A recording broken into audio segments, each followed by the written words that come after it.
Сол себепті Расул саллаллаху дұғада айтатын еді намаздан кейін. Алла намазымызды қабыл ет деп айтып келеді. Уала тадрибиха уджухана я илаха аламин.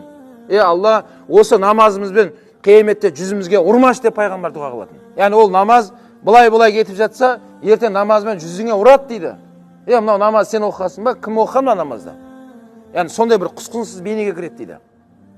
Анау жұлмаланған не секілді. Не басы жоқ, не аяғы жоқ, сондай бір құбыжық сияқты. Ал бірінші топтағылар толыққанды нұр болып кетіп жатады дейді намаздары. Көрдіңіз ба? Сол намаз ертең бізде қияметте шафағатшы болады, бауырлар. Ертең қияметте жанымызда тұрады сол намазымыз. Қабірде басымызда тұрады екен. Қияметте жанымызда тұрады. Алланың алдында сол намаз сізді ақтап тұрады екен. Шафағатшы болады деген.